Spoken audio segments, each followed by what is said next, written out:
O conteúdo a seguir foi gravado durante o AGTech Meeting de 2024, que em sua 10ª edição trouxe como tema central colaboração e reinvenção em tempos de complexidade. Este painel ocorreu no palco Colaboração no Parque Tecnológico. No painel Investimento em Startups, do Bootstrap e VCs aos Crowdfundings e M&As, analisamos se as rodadas de investimento estão atendendo às necessidades do setor, olhando desde o financiamento coletivo até a análise de um case de M&A. Este tema foi abordado com a participação dos seguintes convidados: Humberto Tognelli Jr., sócio da PwC Brasil, Bernardo Costa, cofundador da Agrovem, Henrique Galvani, CEO e cofundador da Arara Seed, e Mariana Bonora, cofundadora da SET. Sejam todos bem-vindos aqui no nosso evento. Estamos aqui recebendo nossos convidados, né? Vou aproveitar aqui só para fazer uma rápida apresentação. Meu nome é Humberto Tognelli, eu sou um dos sócios da área de transações da PwC, que a gente chama aqui internamente de deals. É uma área que, além de trabalhos de due diligence, a gente faz avaliação econômica, a gente faz M&A propriamente dito, né? Tanto ajudando compradores ou vendedores. A gente ajuda as empresas a fazerem captações de dívidas, sejam empresas que estejam necessitando de uma reestruturação, ou sejam empresas que precisam de capital para a expansão dos negócios, né? E agora a gente tem uma área, que é a nossa área caçula, que é a área de real estate, fazer tudo isso com ativos imobiliários. Mas a gente não quer ser corretor de imóveis, o que a gente quer é ajudar as empresas a desenvolver empreendimentos como o Jequitibá, por exemplo, né? Desenvolver empreendimentos, fazer realocação de escritórios, e a gente usa bastante o nosso exemplo, né? Nós saímos de um prédio em São Paulo de 14 mil metros quadrados, na Barra Funda, que servia basicamente aos nossos colaboradores, e fomos para um prédio na Faria Lima com menos da metade do espaço, 6 mil metros quadrados, com uma maior visibilidade, trazendo os clientes para dentro do nosso escritório, fomentando mais negócios, né? E dando todo o amparato necessário para que o nosso pessoal possa trabalhar de forma híbrida. Então é esse tipo de projeto que a gente quer fazer lá no Real Estate, mas hoje aqui a gente vai falar sobre as empresas de tech, né, voltadas para o agronegócio, principalmente as startups, e a dificuldade que elas têm para fazer captação de recursos. A gente fala em investimento, o investimento pelo lado do investidor, mas para quem está ali empreendendo, quem está ali do lado das startups, o que vale é como é que eles vão captar esses recursos para gerar o negócio, para fazer o crescimento, para virar a operação, né? E a gente traz aqui convidados que te passam por essa experiência no dia a dia. Então, vamos falar aí sobre formas de fazer essa captação. Vamos falar também sobre uma experiência de uma fusão que aconteceu no setor, né? As formas de captação acabam acontecendo sempre necessariamente, inicialmente, com o que a gente chama de capital próprio dos empreendedores, que é o termo que a gente utiliza, que é o bootstrapping, né? Então, praticamente 100% das empresas, essas empresas de tecnologia que nascem como startups, se iniciam dessa forma. E ao longo da sua trajetória, vão ter que buscar outras formas de financiamento, né? Outras formas de captação, através de crowdfunding, nós vamos falar sobre isso, através dos clubes de investimento, nós vamos falar sobre isso, e aí progredindo até chegar lá na frente e ter acesso a um venture capital, até ter acesso a um corporate venture capital também. Então, sem mais delongas aqui, né, vou pedir para os nossos convidados se apresentarem. Então, bom dia. Meu nome é Bernardo, sou cofundador do Agrovem. O Agrovem é um venture capital que a gente gosta de chamar um venture capital botina suja, né? Então, quando a gente fundou ele há 4, 5 anos atrás, a nossa ideia seria fazer algo um pouco diferente dos tradicionais fundos que a gente já tinha na Faria Lima, ainda muito pouco focado no agro, né, Henrique? Não, nada contra, né, esses fundos, muito pelo contrário, acho que são os grandes precursores, quem realmente estruturou todo o fundo e o venture capital no país, mas a gente queria trazer algo diferente, até para a gente poder ter algo competitivo, né? E a nossa ideia foi trazer quem mais conhecia do agronegócio para poder fazer investimento em startups, né, que é o produtor rural. Então, o nosso objetivo era, como é que eu trazia o produtor de soja, de milho, de trigo, o dono de usina, né, as famílias empresárias do agronegócio que tinham uma capacidade de investimento inegável, mas estavam muito distantes, né, desse mundo, nessa sopa de letrinhas, né, de CAC, LTV, cash burn, runaway, break-even, que para eles era tão distante que eles sequer participavam desse modelo. Então, nossa ideia era como é que a gente traduzia tudo isso para algo fácil, com uma receptividade maior, tirando todo esse arcabouço do mercado de Venture Capital e deixando eles atuarem efetivamente com o conhecimento que eles sabem. E aí, como toda boa startup, né, a gente mira num lugar e acerta em outro, né? Então, a gente mirou na família empresária do agronegócio e acabamos atraindo as grandes corporações. Então, hoje a gente conta com a Bayer, CJ Selecta, Suzano, SLC Agrícola, Cochupé, Ouro Fino AgroScience, Minerva Foods, OCP, tantas multinacionais e empresas nacionais relevantes no país.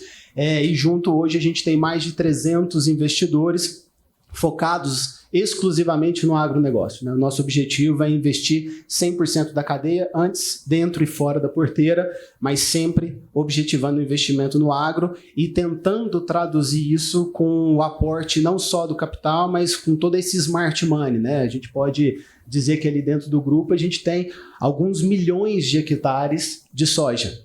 Né? Então, se a gente tiver uma empresa, uma startup de soja, somente a capacidade que a gente tem de gerar receita para essa empresa, efetivamente é o que a gente chama de smart money. A gente, até por ser botina suja, né, a gente costuma dizer que o nosso smart money é muito mais próximo de como eu melhoro o teu produto, como é que eu te dou mais feedback para isso, como é que eu testo esse produto, como é que eu gero mais receita e menos conselho, mentoria, coaching, que também é uma parte do Smart Money, mas que no nosso caso a gente é um pouco mais pragmático nisso. Então, assim, acho que de maneira geral é o que a gente faz no AgroVem. Maravilha, Bernardo. Obrigado. Tenho interesse em conhecer startups que estão aqui. É isso aí, vamos lá. Então, Henrique, por favor. Legal, primeiramente um bom dia, um prazer estar aqui com vocês hoje, falando um pouquinho desse assunto que a gente está mergulhado desde 2019, investindo em startups.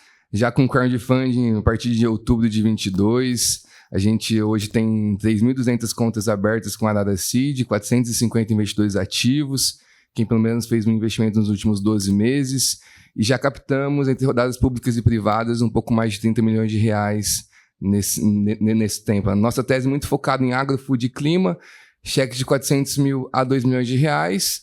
A gente preferencialmente gosta de negócios que já estejam emitindo nota, mas isso não é excludente também, mas preferencialmente uma receita bruta anual de 400 mil ano, né, no caso, e a gente está bem animado assim, com os próximos passos, porque o mercado de capitais está olhando para o crowdfunding. A gente discute muito aqui com a Mari também, não só financiamento junto à startup, mas também mini-CRAs, produtores. Então, a ideia também é trazer um pouco dessa visão, como que a gente está olhando o mercado de capitais para o agronegócio, que apresenta ainda menos de 10% do que o mercado atende, né? E tem uma participação muito relevante no PIB. Então, como que a gente consegue mudar isso? Obrigado, Henrique. Mariana? Bom, pessoal, bom dia. Primeiro, obrigada pelo convite. É um prazer estar aqui conversando com vocês. Eu sou cofundadora da SET. A SET é uma AgFintech focada em prover soluções tecnológicas para as empresas, para as pessoas que concedam crédito no agronegócio. Hoje nós atendemos toda a cadeia de financiadores do agro, cooperativas, revendas, indústrias, usinas, tradings, bancos, gestoras, e a gente conseguiu fazer isso tendo uma solução modularizada e que engloba várias partes do financiamento. A gente tem desde identificação, né, de leads por meio da análise de imagens territoriais, a parte de análise de crédito, a parte de monitoramento de safra via satélite, a parte de análise ESG e a parte de formalização das garantias. Então, a gente consegue aqui, né, trabalhar com todos esses módulos que nós temos dentro das soluções da SET para criar o melhor conjunto de soluções que faça sentido para o nosso cliente. A gente está no mercado como SET há poucos meses, mas as empresas cuja fusão originaram a SET, que são BART e Adiagro, já tem quase 8 anos de mercado, então a gente está há bastante tempo, né, no negócio. E até o motivo de eu estar aqui conversando com vocês hoje foi esse movimento recente que a gente fez, que foi a fusão de duas agfintechs, agtechs, a BAT, que foi a empresa que eu fundei originalmente, e a Adiagro, a empresa fundada pelo meu atual sócio, Rafa, que formou a SET aqui para a gente trazer um portfólio mais completo para o mercado. Obrigado, Mariana. A gente vai falar mais sobre essa fusão, sobre os desafios, né? Mas eu queria antes começar falando sobre crowdfunding. Queria pedir para o Henrique comentar um pouco, né? Contar para a gente o que é o crowdfunding e mostrar um pouco da percepção tanto do lado das startups, né? E tanto do lado de vocês ou dos investidores, né? Quais são, o que motiva tanto as startups quanto os investidores a buscar esse tipo de financiamento barra investimento, né? E quais são os desafios, principais desafios para os dois lados, né? Tanto para as startups quanto para os investidores. Bacana, excelente. Bom, crowdfunding nada mais é que investimento coletivo, ou seja, tem de um lado uma sociedade emissora, de outro lado um grupo de investidores querendo investir. Então, a plataforma ela une essas duas pontas. Nós somos regulamentados pela CVM 88, anteriormente a 588, que permite a gente fazer ofertas públicas como se fossem mini IPOs de startups ou empresas que queiram captar até 15 milhões e faturam até 40 através da nossa plataforma. Então, a gente tem um prazo de 180 dias, 6 meses do momento que a gente abre a oferta para atingir pelo menos 2/3 dela para ser encerrada, né? Hoje é um mercado que vem crescendo, óbvio, né? Quando a gente olha isoladamente o mercado de Venture Capital, a gente também sentiu. Existia uma expectativa de investimento em torno de 300 milhões no ano passado através do crowdfunding para empresas financiadas pelo VC.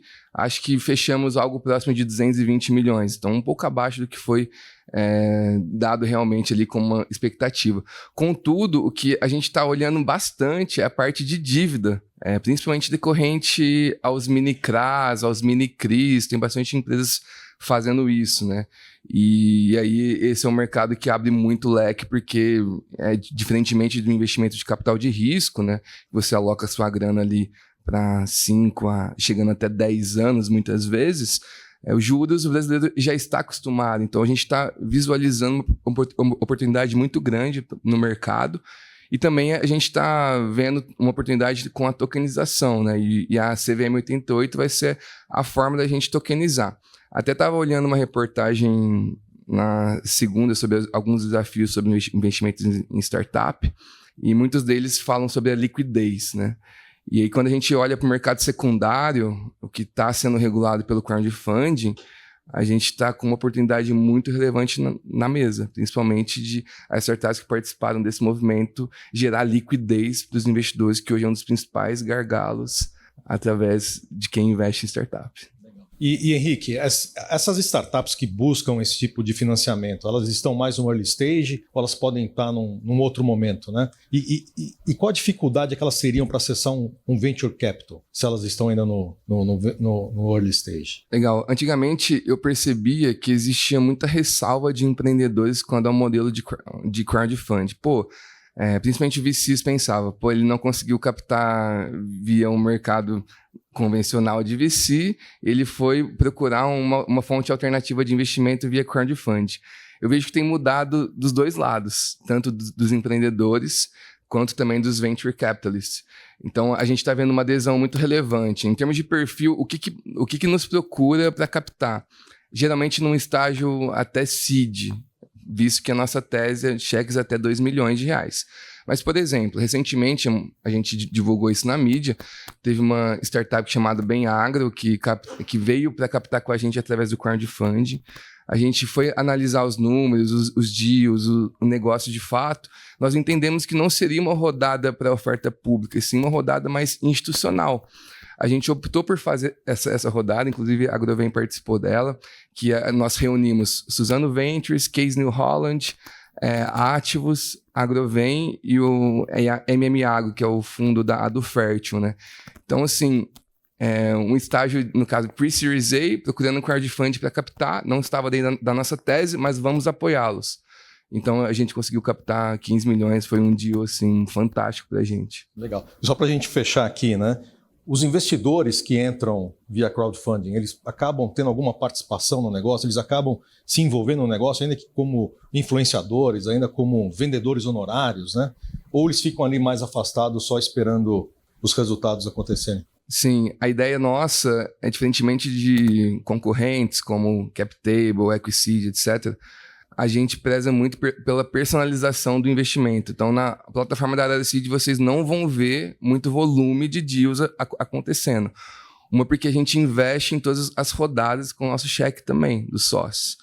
E aí a gente tenta, de alguma forma, linkar os investidores que têm a fit com a startup, principalmente quem está liderando a rodada, para participar do conselho. Então, para todas as investidas nossas, tem sempre alguém, ou da Arara Seed, ou algum investidor líder, ou até mesmo investidores pelo crowd que tem sinergia com a startup, participando como advisor to the board, ou seja, como conselho consultivo. Porque no estágio que a gente olha, não tem ainda uma governança para um conselho administrativo. Então não é só dinheiro, né? Muitas vezes essa participação é que faz a diferença, né? Com certeza. Bom, obrigado, Henrique. Bom, eu queria pedir para o Bernardo agora, né? Nós vamos falar sobre clube de investimento, Bernardo. E a Agrovem, ela tem uma característica importante, que é abrir a gente fala aqui, né? Abrir a porteira das fazendas para os associados testarem o seu produto, quase como um laboratório, né? Então eu queria que você contasse um pouquinho mais sobre a Agrovem, quantos associados vocês têm lá na Agrovem hoje, né? Tanto as empresas, no sentido de empresas que recebem esses investimentos, investidores, e o que diferencia as startups para vocês seguirem com o investimento?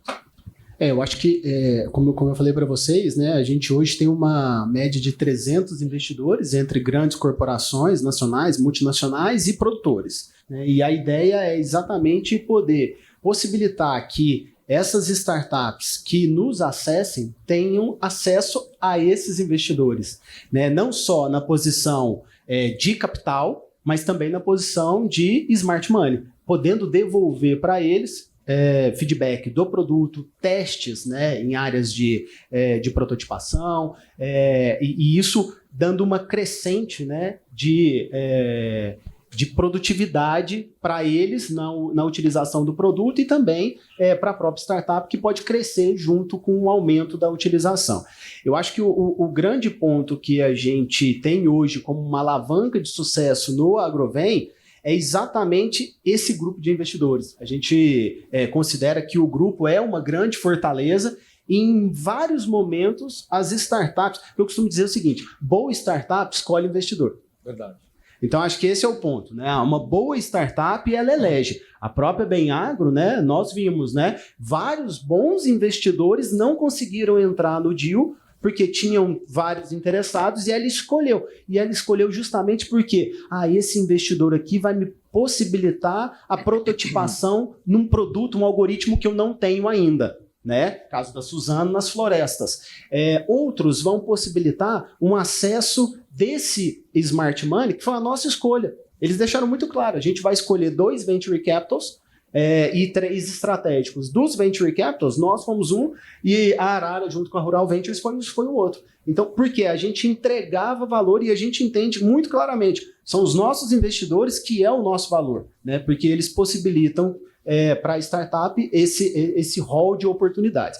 Com relação às startups, do nosso caso, a gente tem um tripé importante, que é ter produto, cliente e receita. A gente entende que aqui a gente elimina 90% dos problemas, né? Que o cara conseguiu realmente tirar o problema do papel e alguém pagou por isso. Alguém teve coragem de pagar por essa solução. Acho que esse é o grande desafio que a gente tem nas startups. E para a gente, cara, acho que tem alguns pontos que são fundamentais para as startups. O primeiro parece óbvio, mas hoje a gente gerencia mais de 1.500 startups dentro da nossa plataforma. E, cara, a quantidade de startup que não resolve um problema real, um problema que realmente é dor, que o cara tá ali 2 anos trabalhando e ele nunca foi no campo testar se aquela solução o produtor quer comprar. Então, assim, o problema é assim, você está resolvendo um problema realmente do mercado? Segundo ponto, sua solução é tecnológica a ponto dela ter uma tecnologia exponencial e escalável? o mercado que você está atuando é relevante? A gente já deixou de atuar porque era uma dor real, tinha um modelo de negócio replicável, tinha uma tecnologia inovadora, mas o mercado era muito pequeno. A gente, como investidor, não está procurando empresa boa, a gente está procurando empresa boa para investir. São coisas diferentes. Então, acho que mercado para a gente também é fundamental. E, por último, e não menos importante, talvez o mais protagonista disso é um bom empreendedor, que vai conseguir levar a startup para os próximos estágios. E a gente já deixou de investir porque a gente não encontrou naquele empreendedor a capacidade necessária. Eu ia justamente perguntar isso, né? Quais são os principais critérios para vocês investirem nessas startups? Além, você comentou aí bem sobre o potencial e a capacidade do empreendedor, mas quando a gente olha em solução produto, tem alguma solução, algum produto que vem sendo oferecido por essas startups que hoje chama mais a atenção de vocês? Tem alguns segmentos que para a gente faz mais sentido. E aí não é uma questão de ser melhor ou pior, tá? É uma preferência nossa dentro da nossa estrutura. A gente fala muito hoje que a nossa rede é uma rede de impacto biodigital. Então, a gente está olhando muito para produtos de biotecnologia, então, bioenergia, biocombustível, biotech mesmo, com utilização de inteligência artificial na genética, né, dos produtos biológicos, produtos e insumos biológicos, e uma outra parte que para a gente também é fundamental, que é a digitalização do campo. Então, acho que a agricultura de precisão e decisão é algo fundamental para nós, um mercado um pouco mais restrito que os biológicos e a biotecnologia, mas ainda assim com um espaço muito grande de crescimento. E tem dois produtos que são paralelos, aí segmentos, né, não segmentos que são paralelos a isso, mas que para a gente também faz muito sentido. Marketplace, ninguém pegou ainda não se consolidou, mas aí é uma aposta pessoal e nossa como Venture Capital, a gente tem certeza que vai acontecer, talvez pela estruturação da cadeia hoje do agronegócio, a gente ainda não conseguiu ter ninguém que formalizasse, né, um marketplace com tanta robustez, mas tem várias iniciativas legais. E por último, a gente não pode nunca ficar longe das AgFintechs, né? Eu acho que a gente ainda tem uma dificuldade na cadeia de distribuição, né, da AgFintech, né? Acho que esse é um problema, vamos colocar entre parênteses, logístico das AgFintechs, mas eu não tenho dúvidas de que é um mercado brutal e que a gente tem que investir nas AgFintechs. Muito bem, obrigado, Bernardo. Vamos então falar agora de fusões e aquisições no setor, né? Temos o caso aqui importante para a gente falar. Mas só fazendo um breve comentário, né? Como eu comentei, eu trabalho na área de fusões e aquisições da PwC e, embora o agronegócio tenha uma representatividade enorme no nosso PIB, né? Como a gente viu, mais de 24% do PIB, a gente ainda percebe um volume de transações no agronegócio muito pequeno, né? Mas ainda assim a gente vê aí grandes transações acontecendo, caso da Bunge com a Viterra, né? Criando uma das maiores empresas de comércio para o setor, a própria aquisição da Nitromil pela ICL. Então tem coisas acontecendo no setor e não poderia ser diferente também entre as startups, né? E a gente tem aí, e eu gostaria de convidar a Mariana para falar um pouco da fusão da Adiagro com a Bart Digital, criando a SET, né? E duas perguntas para a gente começar, Mariana. Primeiro, o que motivou a fusão? E pós-fusão, o que ficou claro que a Adiagro oferece, né? Para a Bart e vice-versa, né? Quais são os pontos positivos de cada uma dentro dessa nova empresa que foi criada? Boa, vou responder as duas perguntas conjuntamente. A decisão da fusão ela não foi tomada de forma muito rápida, né? Foi um processo de mais de 2 anos, entendendo as sinergias, entendendo como que a gente poderia trabalhar junto, entendendo o valor que cada empresa tinha uma para outra, se era um caso de uma parceria comercial, se era o caso efetivamente de fazer um produto em conjunto ou a gente fazer efetivamente uma fusão. Toda a história, né, começou com, temos produtos que são sinérgicos. A gente atua no mesmo processo de financiamento agrícola, as partes em que a Bart não atuava, a Adiagro atuava e vice-versa. Ok, mas isso não é suficiente, né? Então a gente usou essa primeira identificação para pular uma etapa, né? Dar um check ali nessa caixinha de sinergia de produtos. A próxima qual que é? Vamos fazer aqui um teste de negócio mesmo. Será que a gente realmente tem essa sinergia de negócios que a gente imagina? Será que a gente consegue vender mais em conjunto? Será que a gente consegue criar soluções em conjunto? Então, depois de 2 anos, né, avaliando teoricamente a fusão, 1 ano e meio mais ou menos, a gente partiu para testes de negócio. Então, a gente fez uma parceria comercial em que a Adiagro começou a incorporar produtos BART em alguns contratos que eles tinham para aumentar aqui a oferta de valor para os clientes. E nós pegamos a nossa máquina de vendas e começamos a distribuir os produtos Adiagro. Foi incrível, né? Foram 20 dias aqui de campanha da nossa máquina de vendas vendendo produtos Adiagro, uma coisa super experimental, né? Os nossos vendedores ainda não estavam com essa expertise, mas a gente conseguiu em 20 dias gerar muitos leads e fechar vendas, né? E a gente falou, poxa, tem negócio aqui, então vamos fazer conta. E aí o próximo passo que a gente passou, vamos ver se no Excel ficou bonito, porque PowerPoint ficou lindo, no discurso ficou lindo, vamos ver o Excel.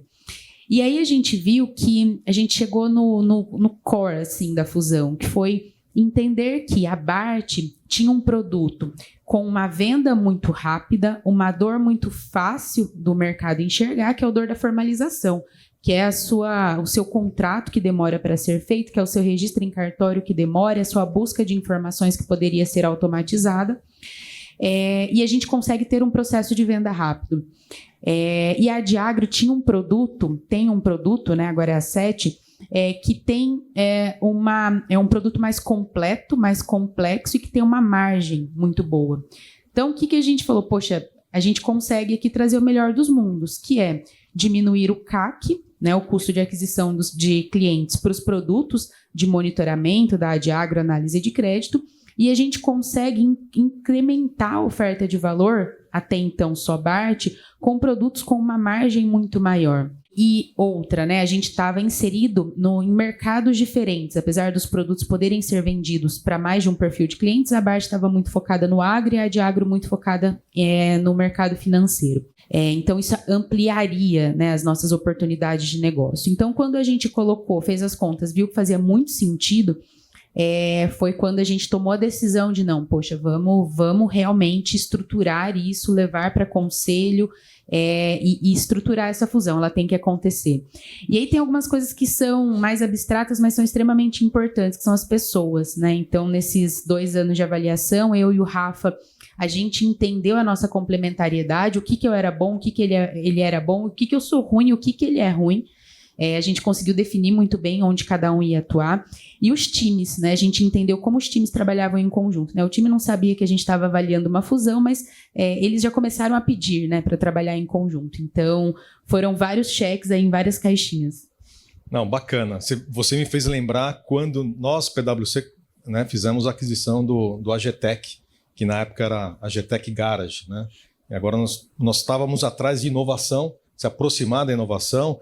Já éramos um player representativo no agronegócio como consultores, mas a gente tinha uma distância muito grande ainda das startups. E a gente viu aqui no AGTEC essa possibilidade de se aproximar desse ecossistema que a gente estava fora, né?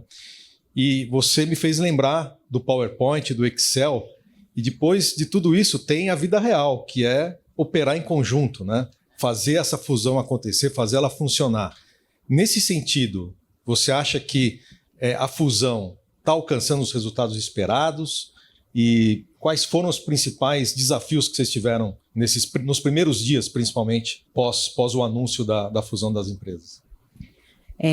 Eu acho que nunca nada está como esperado, né? Ou está muito melhor, ou muito pior, ou diferente. Mas eu acho que a gente está conseguindo atingir resultados acima do que pelo menos eu esperava na questão de tempo, né? Então, a gente...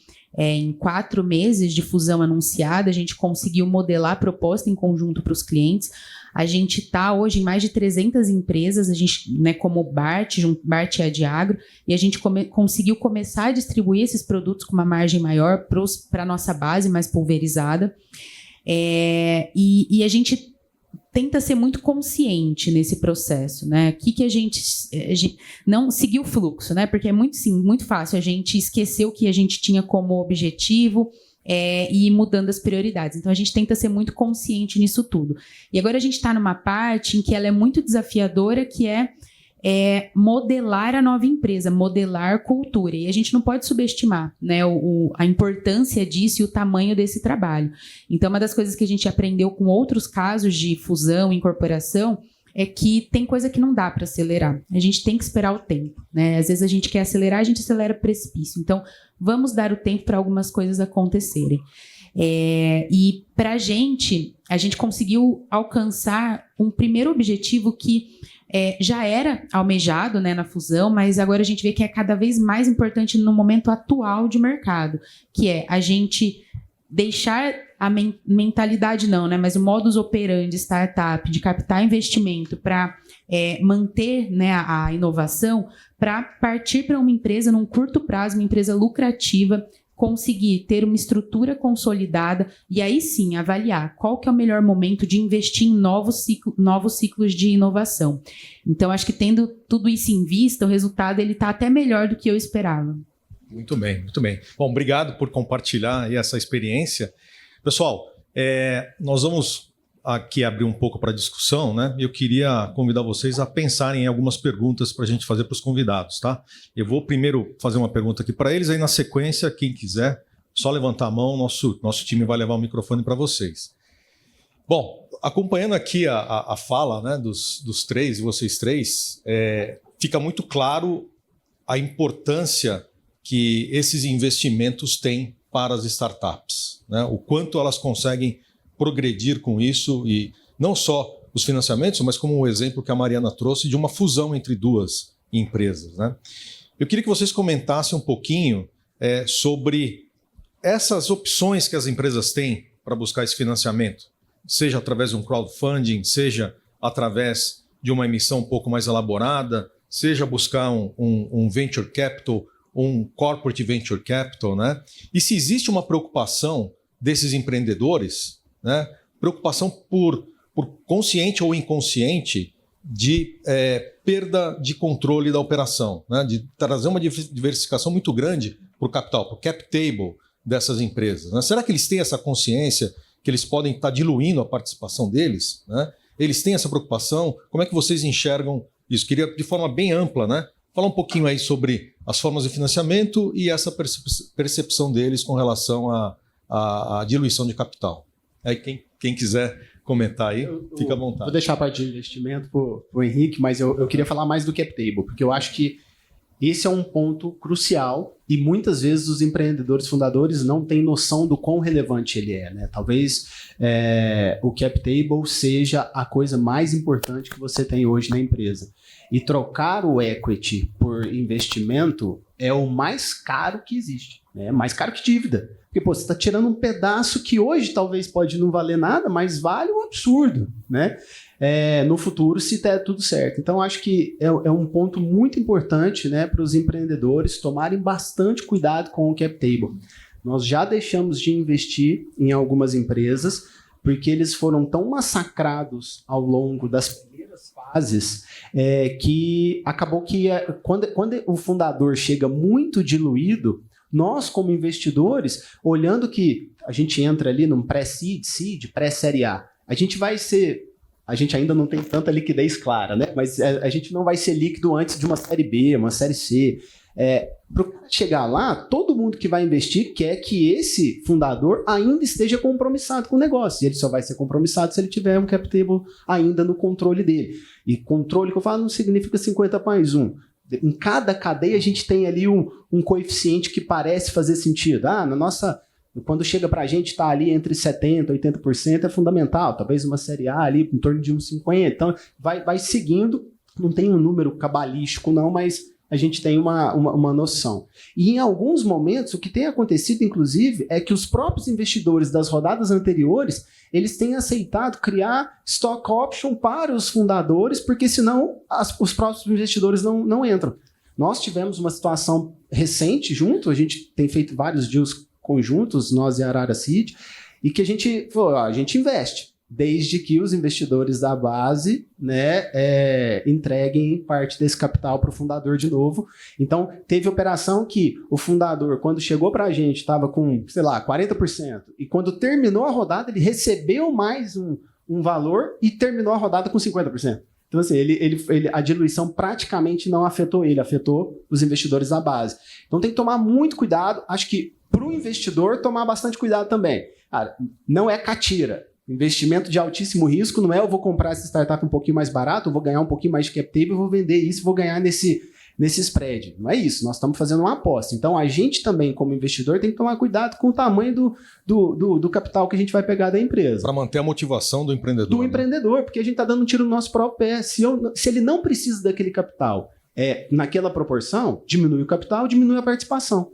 Se você está negociando com ele e aquele capital é necessário, mas você sabe que é justo que seja 10% de participação, não é mérito nenhum para você ganhar 20%. Porque você está dando um tiro no próprio pé. Lá na frente a gente vai pagar o preço por isso. Então acho que o cap table, gente, é fundamental e tem que ser tomado muito cuidado. Os novos entrantes estão tendo mais cuidado. Você mostrou aqui a importância de ser consciente, né? Tanto do ponto de vista do empreendedor, porque ele tem que saber que ele tem que manter o controle, né? Mas principalmente você está trazendo essa perspectiva do investidor. Porque se você dilui muito ele acaba se desmotivando e, como você propriamente disse, né?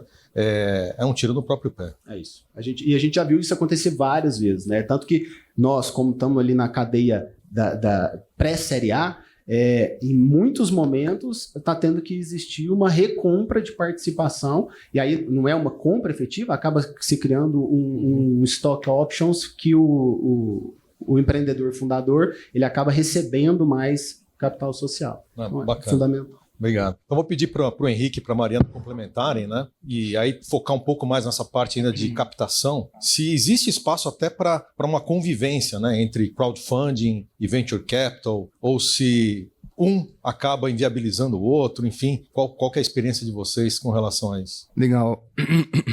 Bom, a gente sempre ouvia muito, não quero captar pelo crowd, porque vai ter uma porrada de investidor ali no meu cap table e tudo mais.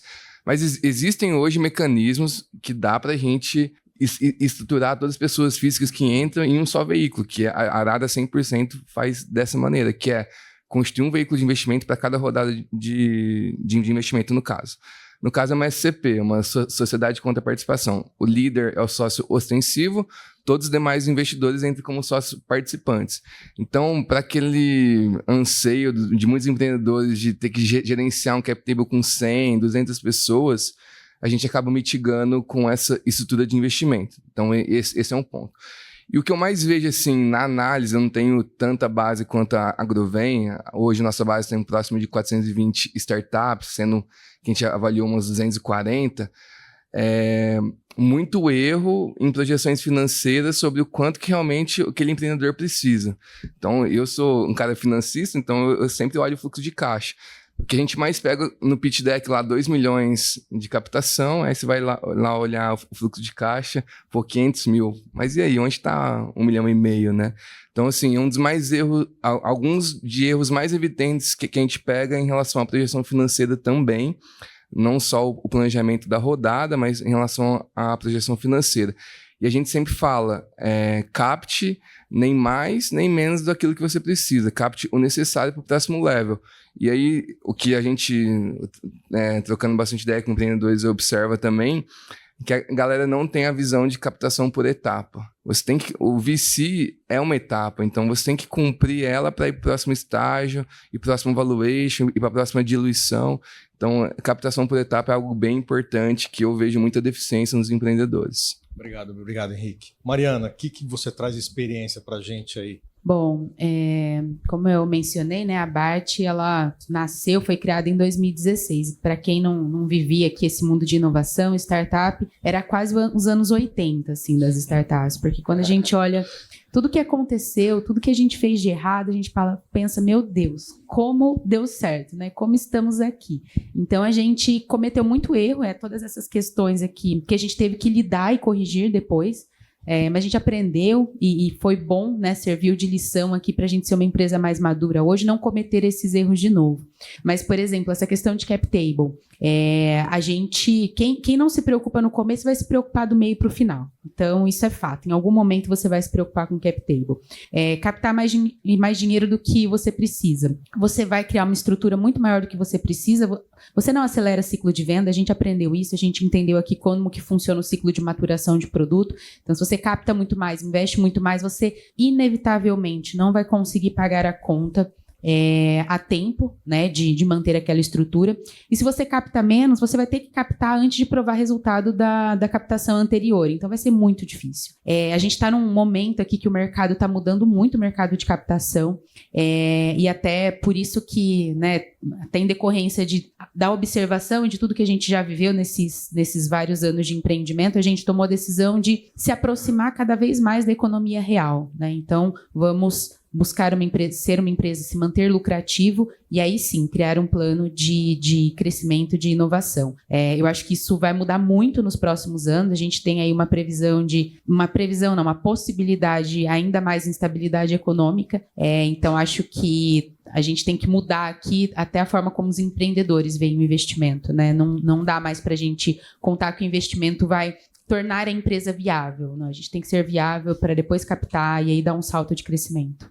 Eu queria só fazer um complemento, que é assim, a gente está falando que se eu capto mais do que eu preciso, eu estou vendendo um pedaço da minha empresa adicional mais barato que podia. Se eu capto menos, eu vou ter que voltar para a rodada, tirar foco do negócio para trabalhar. Só que se você erra no valuation também, é um problema. Porque a gente tem enfrentado, a empresa acha bom demais ter feito um valuation muito bom nas primeiras rodadas. Ele tem que crescer. O atual investidor vai fazer a avaliação dele. Mas se o investidor lá de trás majorou demasiadamente o valuation, o nosso valuation não vai dar para ele o retorno. Então a gente está vendo startups pararem no meio do caminho porque fizeram uma rodada muito boa, mas não conseguiram levar ela para o próximo estágio. Então o próprio empreendedor tem que tomar muito cuidado com o valuation da empresa. Tem um valuation astronômico lá no início da rodada, não significa sucesso, não. Depois não consegue executar o business plan, né? É tudo equilíbrio, cara. É exatamente isso, é todo o equilíbrio. Mesmo o investidor que não vai pegar um percentual a mais porque ele vai dar um tiro no pé, o valuation também pode ser o tiro no pé do próprio empreendedor. Excelente. A gente teve a oportunidade aqui de ouvir os dois lados, né? Tanto os investidores quanto a Mariana falando pelo lado do empreendedor. Agora eu queria abrir as perguntas para vocês. Alguém gostaria de fazer alguma pergunta aqui para os nossos convidados? Bom dia, meu nome é Rubens. Primeiro, parabéns a todos pela clareza das informações e qualidade. Estou achando sensacional a discussão. Minha pergunta é específica para o Bernardo. Eu fiquei curioso sobre qual que é a governança da relação entre os investidores pessoa física, family offices que estão envolvidos, e os corporativos. Como que se dá essa relação e a governança de vocês? Porque são interesses distintos, são dois lados da mesa. Às vezes estão juntos, mas às vezes estão brigando, então, nos negócios, né? Então, como é que funciona essa dinâmica e essa governança? Eu acho que, assim, o objetivo da congregação desses investimentos é a gente aportar mais smart money para a startup, né? Então, primeira coisa que a gente sempre coloca quanto menos a gente tocar na startup, melhor para a gente. Porque quanto mais a gente colocar a nossa mão na startup com critérios de governança muito sólidos, a gente vai prejudicar o avanço da startup. Ela chegou ali justamente porque a gente não estava ali. Então, acho que o grande ponto a gente tem que ter níveis de governanças para proteger o nosso investimento, mas não para gerir a empresa. E aí, essa relação, acho que ela é muito clara, porque tanto a grande corporação, que muitas vezes é o âncora da rodada, né? É o líder dessa rodada, como os investidores, pessoa física, vamos dizer assim, que são as famílias empresários do agronegócio, vão ter algo a contribuir, independente de participação. Tá? Acho que esse é o grande ponto. Então, mesmo nessa rodada que a gente fez conjunta, são 6 investidores, né?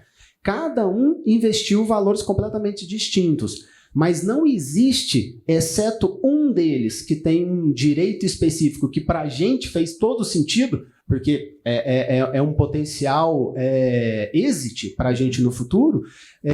Fora isso, todo mundo tem as mesmas características, né? Acho que o objetivo estamos imbuídos do mesmo espírito para fazer essa startup funcionar. Então, acho que em critérios de governança, a gente acaba tendo um equilíbrio muito grande. Porque tanto um estratégico vê valor no nosso grupo de investidores do agro, né, do setor, e o nosso grupo também de famílias empresárias vê valor no estratégico, porque sabe que ele pode ser o comprador dessa startup e dar liquidez que é tão difícil hoje no mercado. Ele é um cara que pode tracionar mais esses negócios. Então, eu acho que a governança nunca foi um problema aqui para nós, até por conta disso. A gente se mantém um pouco mais afastado. Obrigado. Bom dia, pessoal. Tomás Valesteiro, sou da Astrosuco. Muito legal o painel. Acho que tem essa pergunta do valor da rodada, que é fácil de entender, difícil de chegar no valor, né? Sobre a ótica do investidor, a minha pergunta é sobre a saída. E também para a fundadora, também acho que é super relevante isso, esse amadurecimento do mercado brasileiro e como é que vocês estão vendo essa evolução do mercado de saída de liquidez, porque o mercado de capital brasileiro não é tão amadurecido para esse tipo de negócio, a própria consciência nossa de investimento não é tão clara sobre esse tipo de investimento. Como vocês estão no começo das rodadas, como é que vocês entendem, a visão de vocês, como é que isso deveria evoluir para acelerar e facilitar os negócios? E se opções secundárias, tanto para o fundador quanto para o investidor, seriam mais relevantes e, portanto, encontrariam soluções, mesmo num tempo mais longo de evolução do mercado de capitais, por exemplo. Porque às vezes você não tem um investidor estratégico para entrar, você não tem uma saída, você tem uma startup sensacional, só que você tem que continuar rodando a startup porque você não tem saída para ela. E aí você também não tem as secundárias no meio do caminho para o fundador, é importante para ele ou para ela, né? Para incentivar esse processo, um mini exit ali que ele vai fazer, e daí falou, opa, já dá uma sensação que eu estou evoluindo, que está avançando, que está amadurecendo o negócio. Como é que vocês veem esse processo? Especialmente para investidores ou de crowdfunding ou de muito pre-seed, que você tem ainda uma jornada super longa pela frente. Legal, eu vou comentar mais do crowd, aí eu acho que complementam aí também vocês. Mas o que eu tenho visto, que essa é uma dor do mercado como um todo, a preocupação dos fundos de venture capital está muito atrelada à liquidez, principalmente para aqueles que fizeram investimento entre 2021 e 2022, que os valuations estavam muito esticados. Até eu posso mandar depois a reportagem que fala que tipo, a perspectiva de retorno, que todo mundo trabalha 3 a 4 vezes, né, uma média ali do capital investido, que ela vai chegar próxima a 2,2 vezes. Então, tipo, o mercado de VC, ele tá muito atento a essa questão da liquidez. Olhando para o meu cenário de crowd, mercado de capitais, a gente, em 10 meses, teve um exit, no caso, a Rural, que foi investidor líder, recomprou alguns investidores PFs que entraram através de um mercado, MVP do mercado secundário que a gente fez internamente, pagou em torno de 26% nesses 10 meses, então 2,6% ao mês, que foi um bom retorno para os investidores. E a minha perspectiva, que a CVM está trabalhando incansavelmente para gerar essa liquidez, principalmente através das rodadas early stage do crowd, para quem queira captar até 15 milhões. Então isso já tem o Sandbox junto à Star, tem a Before também avaliando algumas coisas. A gente está muito otimista que isso vai movimentar ainda mais o mercado, mas isso eu tô falando no early stage, mas um late stage eu acho que o jogo é um pouco diferente, né? É de fato um M&A. E aí é o que está acontecendo, né? Eu bati um papo com o Romero há 2, 3 semanas atrás, Romero Rodrigues, né, do Buscapé, e um dos pontos que a gente comentou é como essa linha de Venture Capital esticou, né? A gente falava em 3+3, né, e chegando em 6 ali para você ter algum tipo de possibilidade de fazer algum exit, né? E isso está chegando na casa dos 10, 12 anos, né? Justamente porque você está empurrando. Você está empurrando, né? Houve uma enxurrada de investimento no Brasil, isso acabou desvirtuando um pouco o mercado de venture capital.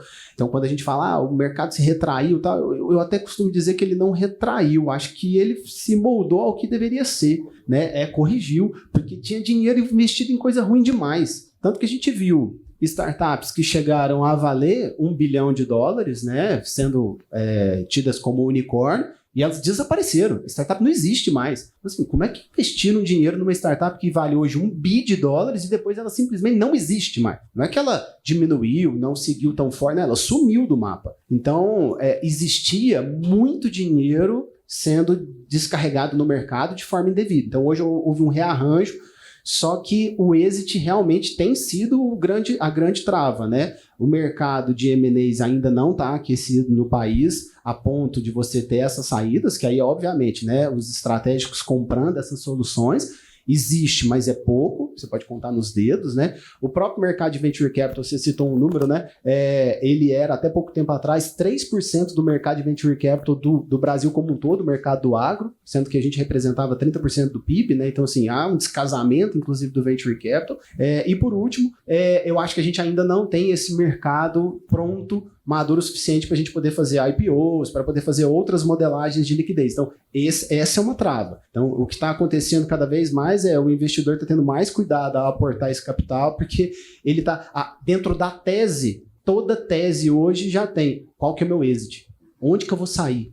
Porque se você não tiver claramente onde que você vai sair, tendo claro já é difícil. Se você não tiver, é muito provável que você não faça o investimento. A gente, recentemente, analisando um deck que está na nossa avaliação agora, um fundo já negou justamente por isso. Ele falou, não visualiza o exit, não visualiza a minha saída, deixou de investir na empresa. Queria pedir só para a Mariana complementar, né, pelo complementar lado do empreendedor, né, como é que você vê isso? Eu acho que o Bernardo falou muito bem de entender o exit, né? Mas existem 3 coisas que podem acontecer com uma startup que dá certo. Ela pode fazer um IPO, ela pode ser comprada por uma outra grande instituição, ou pode ser uma startup que ela vai continuar existindo, ela nunca vai se tornar enorme, e isso estava, né, provavelmente o founder quer continuar tocando. Eu acho que é extremamente importante essa expectativa ser alinhada no momento do investimento acontecer. Mas também é importante os investidores entenderem que não é só startup unicórnio que dá lucro, que dá retorno. E parece óbvio falar isso, mas não é.